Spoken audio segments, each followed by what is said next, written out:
আমাদের এই বাড়িটা 1800 সালের দিকে তৈরি। সেই সময় জমিদার সমরেন্দ্র প্রসাদ রায় তিনি এই বাসাটা স্থাপন করেছিলেন। তার পরবর্তী প্রজন্ম ছিলেন জমিদার বরদা প্রসাদ রায়। তার পরবর্তী প্রজন্ম ছিলেন হলো জমিদার ব্রুন রায়। তো ব্রুন রায়ের আমলে জমিদারি প্রথা ছিল না, বিলুপ্ত হয়ে গেছে। তো ব্রুন রায়ের ছেলে আবার অরূপ কুমার রায়ের হাত থেকে আমরা এই বাসাটা কিনেছিলাম সেই সময়। তো বাসাটা ছিল মূলত মাটির, তারপরে আমরা আবার সংস্কার করে সেটা আধুনিকভাবে মানে নির্মাণ করেছি, পুনর্নির্মাণ করেছি এবং বিশেষ করে ভেঙে ফেলি নাই, যেটা যেখানে দরকার ছিল সংস্কার করেছি। আর এক কথায় মাটির বাড়ির একটা সুবিধা হলো, দেখেন এটা পুরাপুরি হাইজেনিক এবং প্রকৃতির উপাদান দিয়ে সরাসরি তৈরি।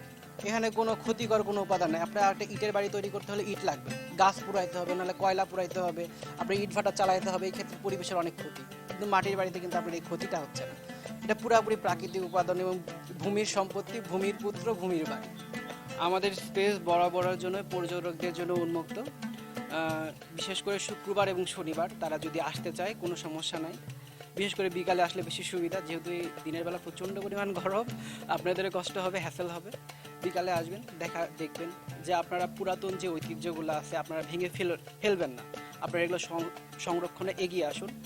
আর মাটির বাসার জন্য আমার একটা মেসেজ এটা, যে ইটার বাসা তৈরি করতে অনেক খরচ, প্লাস আমাদের প্রাকৃতিকভাবে অনেক দুর্যোগের সম্মুখীন হচ্ছে আমরা। এই যে বন্যা, খরা, পরিবেশ দূষণ হচ্ছে, মাটির বাসা করতে গেলে কিন্তু এগুলো কিছুই লাগছে না। প্রকৃতির উপাদান দিয়ে আমরা তৈরি করছি, আমাদের প্রকৃতিটা সেফ থাকছে এবং আমরা পাশাপাশি একটা এয়ার কন্ডিশন সিস্টেম বাসাও পাচ্ছি। গরমে ঠান্ডা, ঠান্ডায় গরম।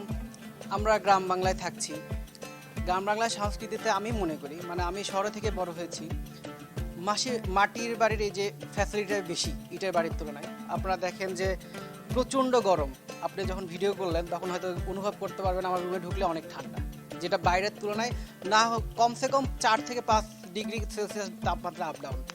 তো এটা একটা প্লাস পয়েন্ট। আবার হলো আপনার শীতের সময় যখন আসবেন তখন দেখবেন যে রুম হিটার লাগছে না, একদম পুরা সুন্দর রুমগুলো গরম থাকছে।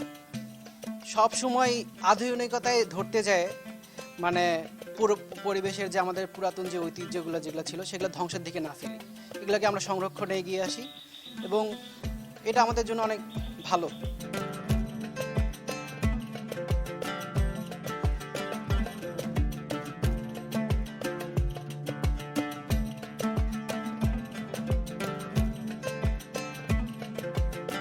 গল্পের বইতে উপন্যাসে যেমন পড়ি তেমন একটা জীবন, সকালে ঘুম থেকে উঠলেই ওরকম উপন্যাসের মতো একটা জীবন শুরু হয়। ঠিক ওইভাবে আশেপাশের মানুষ দেখতে আসে, যত বেশি মানুষ আসে এখানে ঘুরতে আমাদের আরো বেশি ভালো লাগে, যে মানুষ আসলে এগুলো দেখে পছন্দ করতেছে, পুরনো ইতিহাস সম্পর্কে জানতে পারছে। ভালোই, ওভারঅল সবকিছু মিলে খুবই ভালো, ছবির মতো একটা জীবন হয়েছে। আমি ফেসবুকে ইউটিউবে দেখছি বাড়ি, দেখে আমি পরিবার সহকারে বেড়াতে আসছি এখানে দেখতে। এরকম মাটির বাড়ি কখনো দেখিনি কোথাও, প্রথম দেখলাম, সেই জন্য আসছি, ভালো লাগছে দেখতে, এই জন্য ঘুরলাম, দেখলাম, গোটায় বেড়ালাম।